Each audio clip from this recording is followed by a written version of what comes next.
Assalamualaikum kelas. Okey. Hari ini jom kita belajar sains bersama saya. Tajuknya adalah bentuk muka bumi. So, seperti kita maklum, bumi adalah planet yang ketiga daripada matahari. So, bumi kita ni terdiri daripada lautan dan juga daratan. Okey. So, 70% daripada permukaan bumi kita terdiri daripada air. Okey, ni bentuk muka bumi di Malaysia. Ada tanah tinggi, ada tanah pamah, ada gua, ada pinggir laut, ada pulau, ada sungai dan akhir sekali ada tasik. Okey. So, jom kita kenal pasti bentuk muka bumi kita dengan melihat gambar di sini, okey?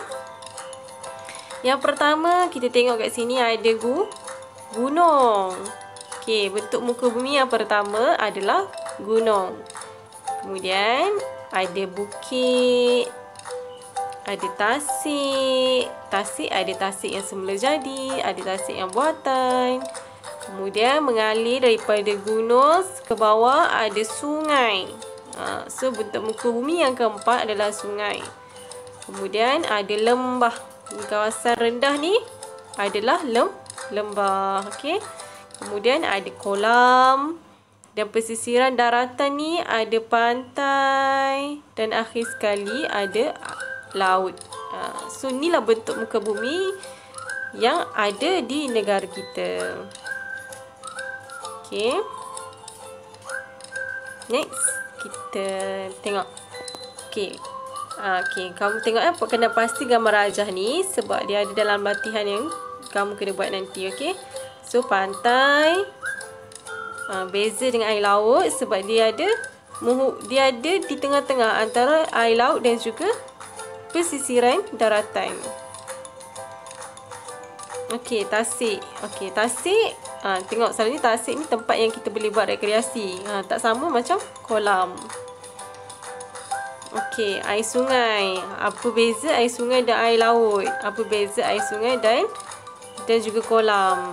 So, kita tengok next seterusnya. Okey, kena pasti lembah. Selalunya lembah ni kita nak kena pasti dia berada di kiri kanan sungai dan juga di kiri gunung atau di kaki bukit.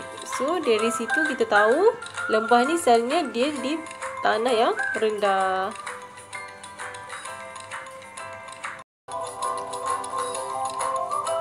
Dalam video ini, anda akan belajar tentang menyatakan pelbagai bentuk muka bumi.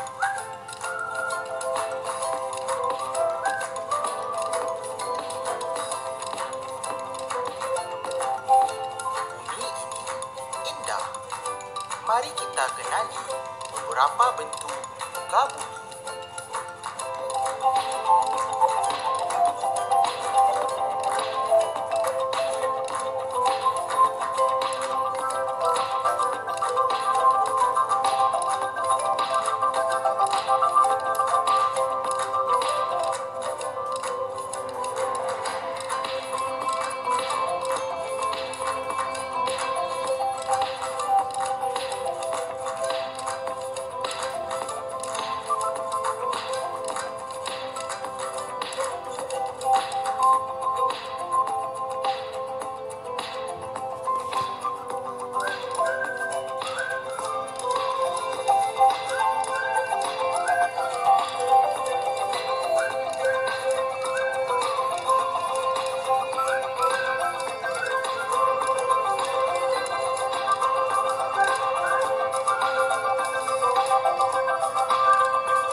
Okey, ini adalah YouTube tambahan untuk kita mengetahui tentang tanah dan kandungannya. Okey, untuk objektif pelajaran hari ini adalah kita boleh menyatakan 3 jenis tanah, iaitu tanah kebun, tanah liat dan juga tanah pasir. So, di bumi ini mempunyai 3 jenis tanah. Tanah ini berbeza dari segi warna dan teksturnya. Okey. Okey. Ni jenis tanah. Tu kita tengok dekat sini. Tanah kebun, tanah liat dan juga tanah pasir. Ada tanah kebun, kita tahu tekstur dia gelap dan juga warna dia lembut. Untuk tanah liat, kelabu halus dan juga melekit, tapi keadaan dia sangat padat. Untuk tanah pasir, dia warna coklat air, warna kuning kasar dan juga dia tidak padat. So kat sini, apakah kandungan dalam tanah yang perlu kita tahu? Sebenarnya tanah kebun, di manakah kita boleh jumpa jenis tanah ini? Okey, tanah kebun. Selalunya kita dapat jumpa dekat mana? Dekat kawasan kebun sayur, ladang kelapa sawit. Dan tanah liat kebiasaannya kita dapat jumpa di mana? Di kawasan bendang dan juga di sawah padi. So, sesuailah untuk pokok padi bercucuk tanam di kawasan yang mempunyai tanah liat. Untuk kawasan yang berpasir, kat mana kita boleh jumpa?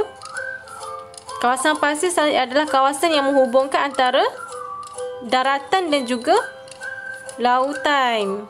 Selalunya kita jumpa kat mana? Dekat kawasan pantai. Kawasan pantai banyak kawasan yang berpasir.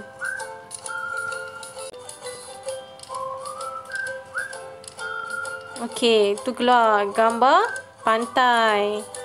Dan satu lagi kat mana yang selalu kita jumpa kawasan pantai ni?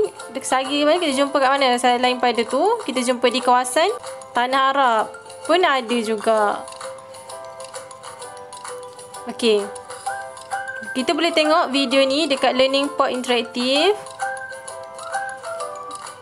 Jenis tanah dan juga kandungannya.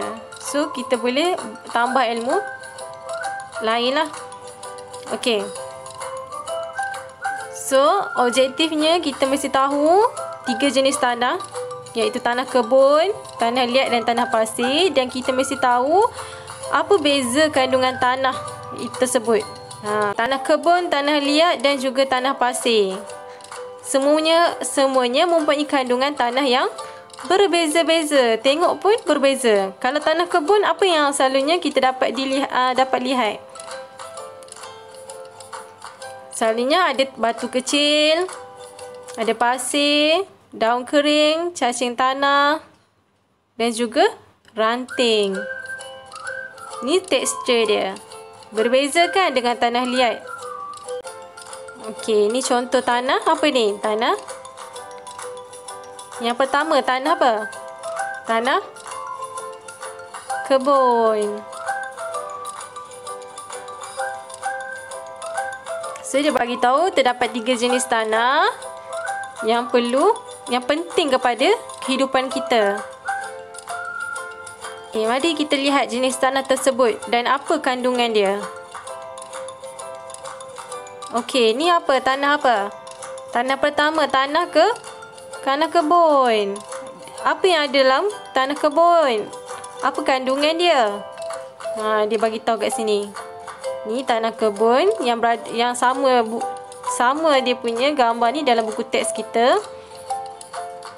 Okey, pertama, ranting kayu. Daun kering.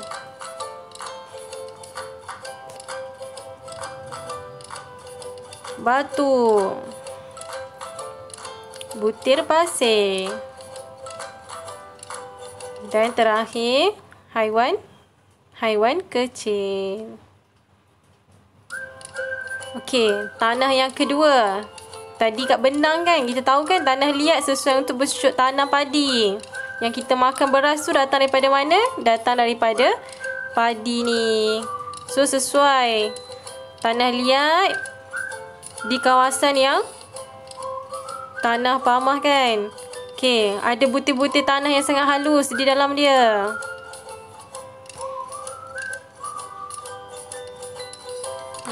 Tanah yang kedua, tanah pasir. Apa kandungan dia? Okey, tanah pasir dia ada batu dan juga butir pasir. Batu-batu kecil ya. So, boleh rujuk buku teks muka surat 85. Dekat sini gambar yang sama dalam latihan pun gambar yang sama supaya senang untuk ulang kaji. So, Ustazah guna buku teks. Contoh ni tanah padi pula ada pokok yang tanam ke atas tu kan. So dia sesuai untuk apa? Okey, kelas kita sambung ke unit seterusnya iaitu unit 10 tentang asas binaan. Okey. Standard kandungan pelajaran kita pada hari ini, kita mesti dapat tahu dua benda iaitu bentuk asas dan juga bentuk bongkah. Okey. Okey. 4 bentuk asas yang mesti kita tahu. Yang pertama adalah segitiga. Ni bentuk yang pertama yang wajib kita tahu. Kemudian bentuk yang kedua adalah segi empat sama, iaitu sama saiz atas dan bawah, kiri dan kanan mempunyai saiz yang sama. Bentuk yang ketiga adalah bentuk segi empat tepat. Okey, ni bentuk yang ketiga. Bentuk yang keempat adalah bentuk bulatan. Okey, ni bentuk-bentuk asas yang wajib kamu tahu. Okey. Okey, kita pergi ke seterusnya iaitu mengenal pasti bongkah bentuk asas yang berada di sekeliling kita. Adakah kita dapat kenal pasti? Jom kita tengok gambar raja di bawah ni, okey? Okey, gambar raja yang pertama adalah seperti tengok kat sini ada gambar kon. Okey, ini gambar raja yang pertama. Bentuk bongkah yang kedua, kita kenal pasti ini adalah bentuk silinder. Okey. Bentuk silinder. Kemudian ada bentuk sfera, bulatan dan juga bentuk prisma. Prisma yang bumbung rumah ni kan, yang bentuk prisma. Dan kita pergi ke gambar raja sebelah kiri iaitu ada bentuk piramid. Kemudian bentuk yang kelima adalah bentuk kuboid dan akhir sekali bentuk kubus. Macam mana eja kubus? Kita tengok kat situ. Ejaan pun mesti betul. Okey, seterusnya kita pergi ke slide seterusnya. Apakah contoh struktur bongkah yang boleh dilihat di sekeliling kita? Kita tengok di sekeliling kita. Apakah sebenarnya bentuk-bentuk bongkah yang boleh dilihat? Pertama, buah oren. Bentuk seperti sfera. Kuboid. Bentuk apa? Bentuk buku. Juga bentuk piramid. Bentuk apa tu? Bentuk segi tiga. Okey, buah tembikai. Berbentuk kon. Dadu berbentuk kubus. Dan juga last sekali bentuk silinder iaitu bekas jar kan. So kita boleh kenal pasti. Inilah bentuk-bentuk bongkar. Okey. Definisi bongkar itu sendiri adalah dia adalah percantuman iaitu gabungan daripada bentuk asas tadi, daripada 4 bentuk asas tadi, dia membentuk sesuatu bongkar ataupun objek. Okey, so bongkar ni sebenarnya dia tidak sama seperti bentuk asas tadi. Dia tidak sama daripada sudut apa? Dia tidak sama dari sudut mempunyai isi padu, dia boleh diisi dengan udara, mempunyai angin dan juga mempunyai pepejal.